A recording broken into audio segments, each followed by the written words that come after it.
Okay, welcome to my screencast. Per the assignment, I'm going to be discussing the similarities and differences between Gallagher's deeper reading and the Latimer text beyond the 5-paragraph essay. Let's see if I can talk about this for 5 minutes. In both texts, there are numerous similarities in the practices that are discussed in terms of ELA instruction in the classroom. Both emphasize the importance of comprehension through writing. For example, in both texts, there's reference to reflective journaling. In both texts, there's emphasis on collaborative discussion to increase comprehension. And where I would say that the differences start is in the support and structure of English language arts instruction in the classroom. So beyond the 5-paragraph essay is, as the title would suggest, really emphasizes the importance of breaking away from the traditional structure of the 5-paragraph essay, which, according to the authors, is really limiting and really sort of paints students in this box that interferes with their ability to explore and really find deeper meaning. So,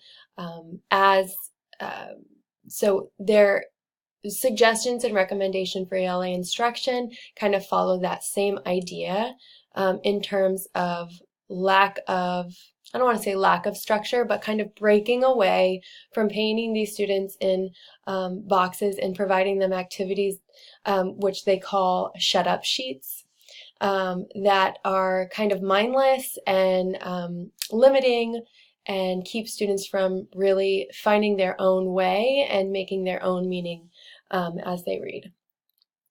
Gallagher, on the other hand, is very fond of comprehension activities that provide more support and offer more structure as the students are reading and analyzing. In the text, there are several activities, graphic organizers to do before, during, and after reading that provide them kind of a structured place to explore what they've read and to encourage comprehension and to support students to make deeper meaning. So whereas in the Latimer book, students are kind of left to their own devices, but not in a way that's supposed to encourage deeper meaning. Deeper meaning in Gallagher's book is made through more structured activities. Personally, Gallagher, this book was probably one of my favorite texts from last semester, and I've taken a lot of this text and used it in my, not just in my EdTPA, but also in my ELA instruction with my students, with my 7th graders. Because personally, I feel, especially as a newer teacher, I can do best by my students to provide them very specific and structured ways to approach text for deeper meaning. With 7th graders, I'm just not sure that they're quite in a place yet where they can be almost left to their own devices and provided more kind of, what were they called? He talks about journal responses and how how journals should be kind of broken up into 3 different groups in terms of structured. So highly structured, medium structure, and then strictness. So high strictness, medium strictness, and low strictness.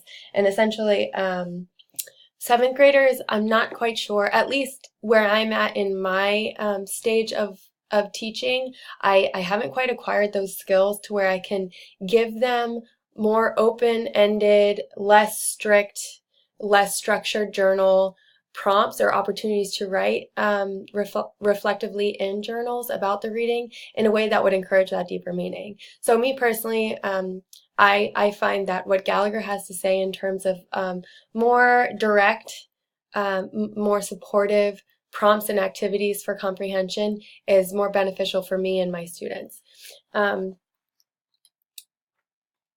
Also, Gallagher follows more so the ERWC template in that there's a lot of emphasis on what is done with the text before, what is done with the students before they approach the text. And there's a lot of emphasis and ideas about how we can establish or activate or build background knowledge to encourage comprehension. So there's several activities that he recommends, and not necessarily at the beginning of reading, but also like at the very beginning of a text, but also he stresses the importance of using text framing activities at the beginning of every day. So even if you've already started the text, maybe you're in the middle of the book, there's not necessarily a need to establish background knowledge at that point in most cases, but there is still a need to prepare students for what they're about to read using various text framing activities like anticipation guides and interrupted summary activities and the like. So to sum it up, the similarities are great, but I think that where these two texts break apart are in structure and support, more direct support, and establishing background knowledge before text.